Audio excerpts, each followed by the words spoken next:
विचार आपल्याला हरिपाठ या ग्रंथामध्ये सापडतो. ज्ञानोबा यांनी पंथार्थक मार्ग सांगितलेला आहे. आपल्याला या संसार रूपी समुद्रातून तरुण जाण्याचा मार्ग सांगितलेला आहे. संतांचे संगती मनोमार्ग गती, म्हणजे संतांच्या संगतीमध्ये मन लावून काय करायचं, आपल्याला भगवान परमात्म्याला आकडायचे. कारण की प्रत्येक जीवाचा व्यवहार हा मनाच्या अधीन आहे. मनाशिवाय कोणतेही कार्य होऊ शकत नाही.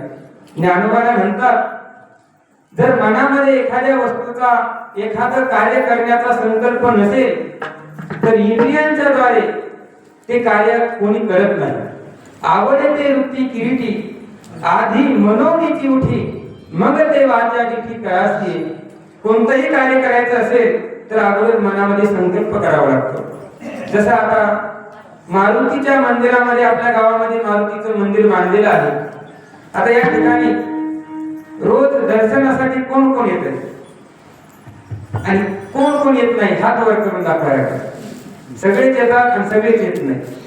म्हणजे आपल्या मनामध्ये आपण संकल्पही केलेला नाही आणि संकल्प न केल्यामुळे आपण काही मारुतीच्या मंदिरामध्ये येत नाही. जरी आतापर्यंत केलेला नसेल पण आतापासून काय करा, संकल्प करा. ज्या अर्थी आपल्या गावामध्ये मारुतीचं मंदिर बांधलेलं आहे, हनुमंत तिकडं महादेवाचं मंदिर बांधलेलं आहे, पांडुरंगाचं मंदिर बांधलेलं आहे. कशाकरिता बांधलं? केवळ देखावा म्हणून बांधलेलं नाही, तर त्या ठिकाणी गावातील लोकांनी आपल्या छोट्या छोट्या मुलांना संस्कार लागण्यासाठी अगोदर बापांनी काय केले पाहिजे, तर त्या ठिकाणी रोज सकाळी आंघोळ केल्यानंतर मारुतीच्या मंदिरामध्ये दर्शनासाठी यायला पाहिजे. परंतु कामामध्ये एवढे व्यस्त आहे की त्यांना भूत भौतिक प्रपंच मिळवण्यासाठीच काय आहे, वेळ आहे. परंतु आपला मानवी देह ज्या करिता भेटलेला आहे ते कार्य मात्र आपण करत नाही. देवाने कशा करिता आपल्याला हा देह दिला? देवी दिला देह भजना सोमटा, देवी दिला भजना सोमटा.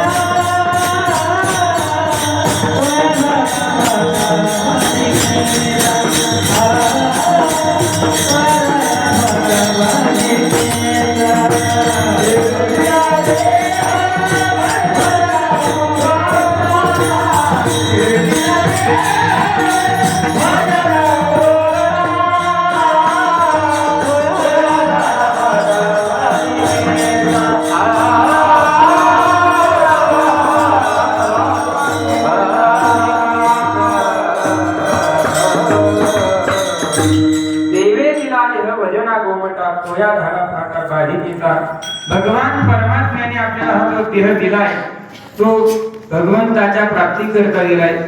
प्राप्ती करण्यासाठी काय करावं लागेल, तर भजन करावं लागेल.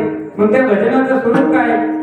आता आपल्याला भजन तर म्हणता येत नाही, मग काय करा, कमीत कमी मारुतीच्या मंदिरामध्ये दर्शनाला येत जा, महादेवाच्या मंदिरामध्ये दर्शनाला जात जा.